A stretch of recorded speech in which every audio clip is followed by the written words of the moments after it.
un seul combat. Et voilà, sur votre petit écran, l'Animidi Saïda.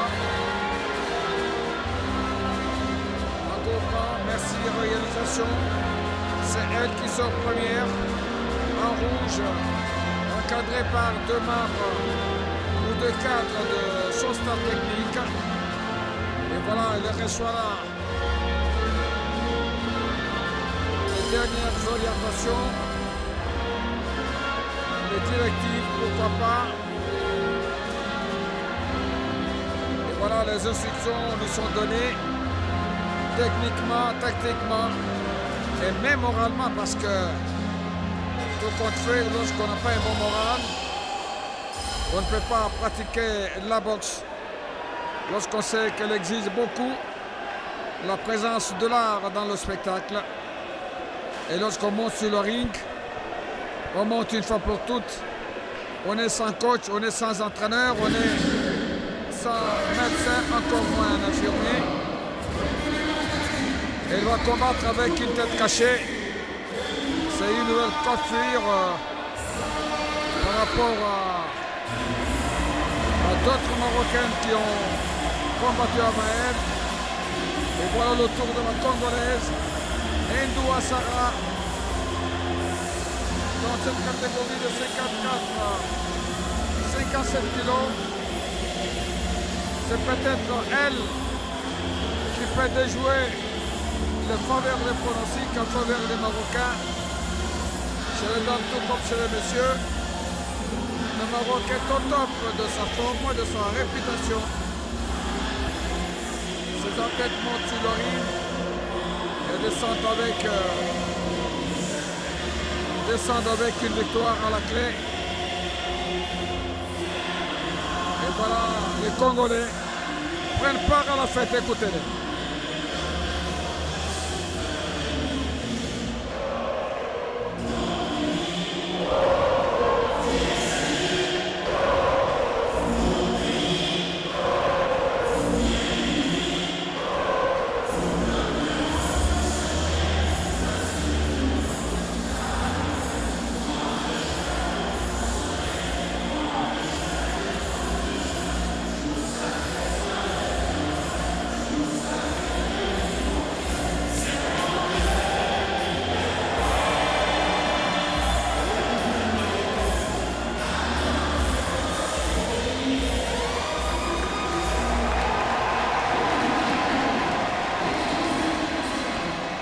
Ndoua est la première boxeur, l'unique même, je dirais, à bénéficier de la confiance de tout un peuple qui a exécuté en sa faveur notre hymne national.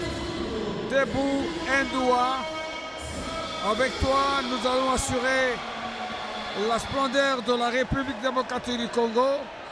On est debout, on ne sera jamais assis. Autrement dit, on est premier, jamais les derniers, on est la tête et jamais la queue. Semble dire dans ce message tous les Congolais réunis ici dans ce gymnase pour la 21e édition de championnat d'Afrique de Nations des boxe amateurs. Message capté sur 5, 5 sur 5 par Ndoua.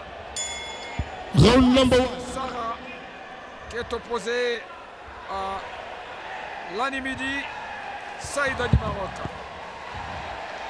La Marocaine est en rouge, vous la voyez du dos tourné, et la Congolaise est en bleu. Les couleurs nationales, y ajouter un tout petit peu la bande blanche. Et voilà, les deux boxeuses s'embrassent un tout petit peu. Un petit accrochage que l'arbitre a finalement très rapidement séparé. La Marocaine passe à l'attaque. Et les deux ne s'écartent plus rapidement. L'arbitre s'adresse à ces deux boxeurs. En petits mots, respect de règlement. Un doigt, il faut se lever la tête. Il faut se lever la tête. Ce n'est pas pour rien que les ancêtres vivants et morts ont exécuté notre hymne national autour de votre nom. Cela s'explique profondément que les Congolais n'aiment jamais la défaite. Ils ne sont pas là pour échouer. L'échec n'est pas à l'ordre du jour. Ce soir, on compte sur vous. Et la victoire doit se dessiner dans ce premier round que vous devez aborder avec beaucoup d'intelligence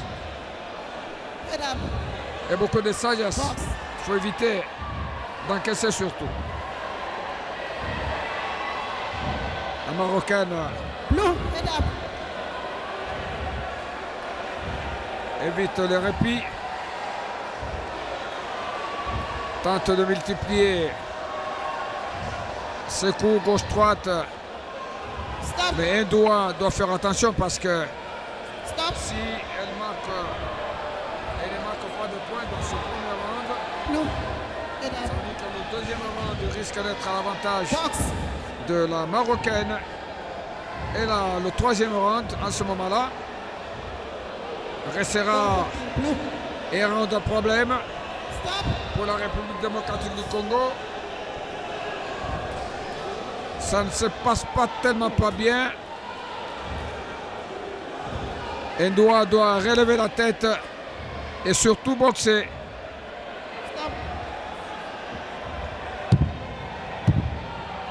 La Marocaine est très rapide dans ses coups. Hein.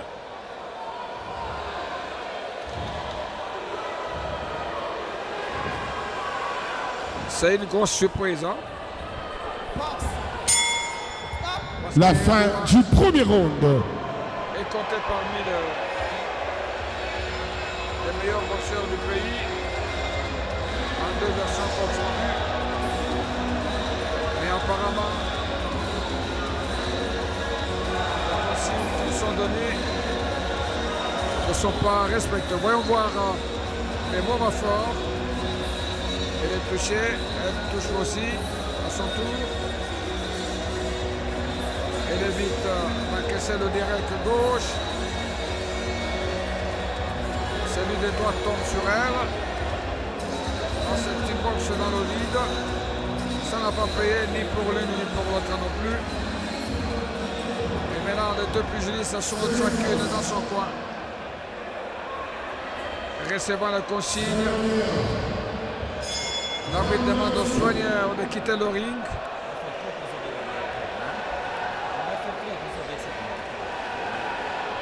Je dis, Soigneur la dehors. Marocaine est très rapide. Et l'arbitre invite les deux boxeurs d'avancer vers lui. Pour le début certain du deuxième round qui ne tarde pas à venir. Ah oui, l'extérieur du ring était mouillé. L'arbitre a demandé qu'on rende l'endroit sèche. Entre-temps, les deux boxeuses s'embrassent, c'est donc des petits coups, l'une à la tête de l'autre.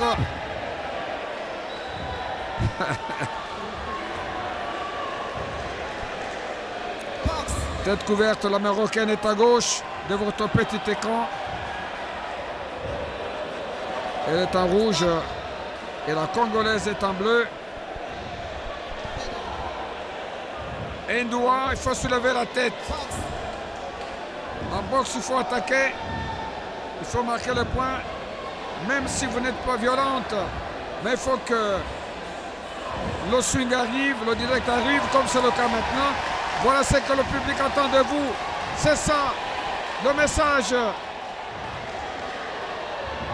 qu'on vous a transmis dans l'exécution de l'hymne national. Soulevez la tête.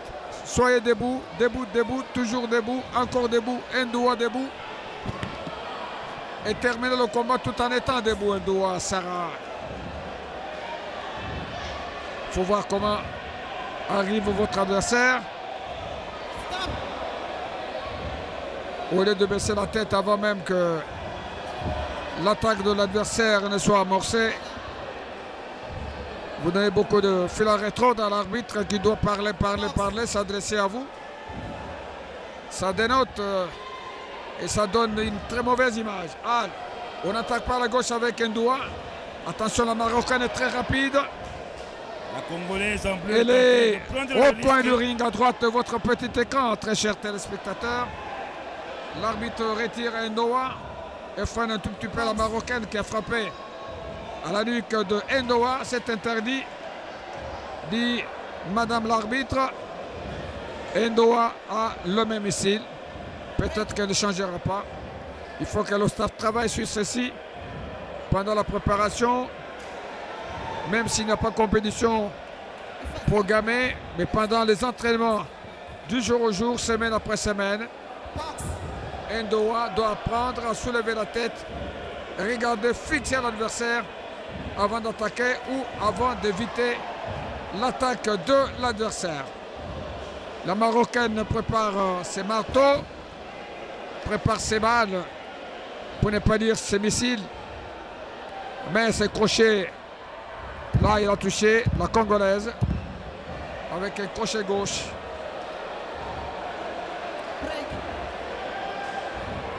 La Congolaise montre La fin du deuxième round. C'est un combat tiède, un combat qui n'a pas soulevé le public, alors que la lente se fait par le public congolais en exécutant le national avait suscité beaucoup d'espoir. Mais attendons voir, on ne sait jamais. Le troisième round peut être fatal, peut être un round de décision pour Ndoua, qui n'a pas dit son dernier mot. Et là, il s'abat, et s'abat, et s'abat. Et n'est pas mauvaise non plus. C'est vrai qu'elle a encaissé, comme nous l'avons vu tout à l'heure, un direct de droite. Mais voilà, au moment d'esquiver, elle ne fixe pas et ne voit pas comment arrivent les coups. Comment les directs, les swings, les crochets sont préparés, comment l'adversaire fait le mouvement de jambe, de quel côté l'adversaire attaque. Tout ça sont des choses qu'on apprend pendant la préparation. Le staff technique de l'équipe nationale de Léopard, du côté dames, a encore beaucoup de travail à faire, car à travers Ndoua, on sent qu'il y a beaucoup de failles. Il y a beaucoup de choses qu'il faut faire, qu'il faut corriger, qu'il faut remonter. Et il faut les travailler, travailler encore, travailler toujours, travailler jour et nuit pour arriver à soulever la tête d'Ndoua. Vous voyez voir dans ce troisième round ce qu'elle va faire. Bien joué avec un direct croche qui a atterri sur la tête de son adversaire Saïda. Et donc,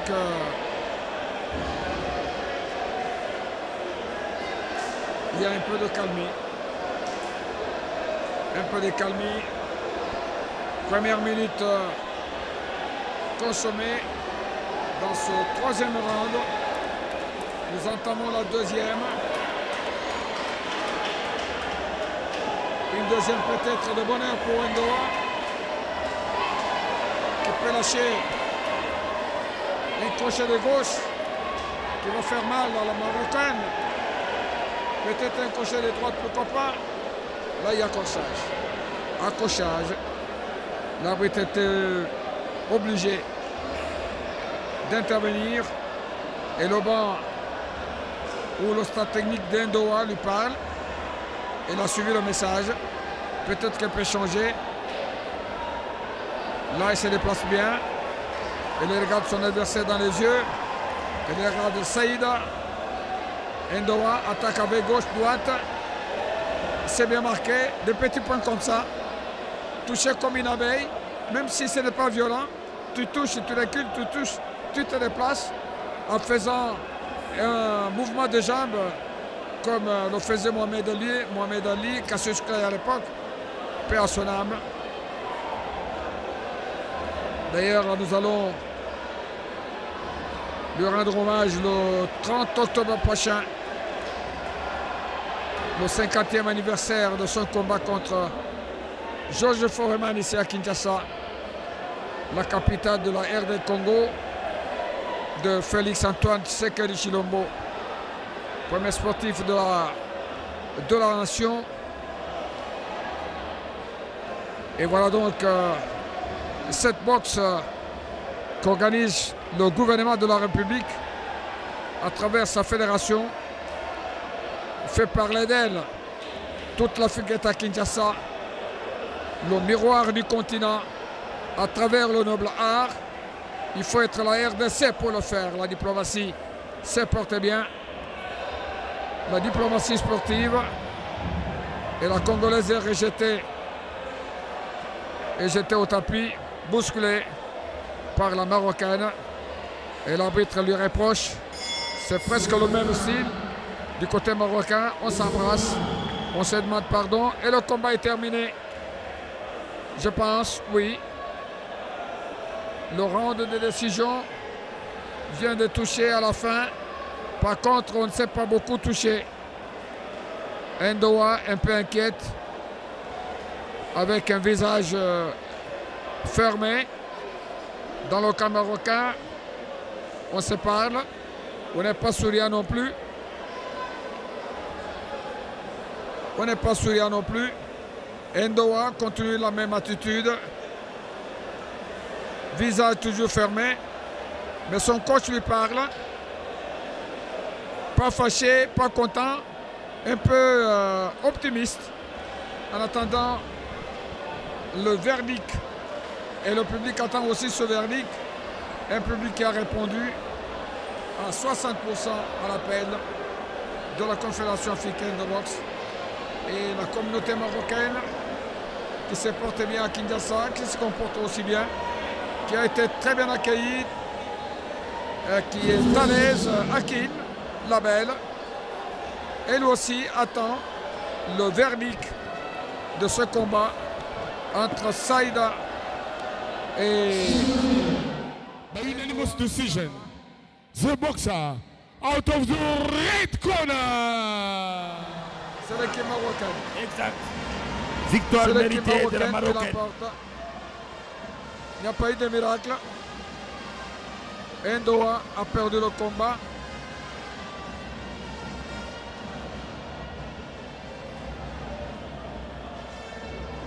L'année midi, Saïda l'emporte au point.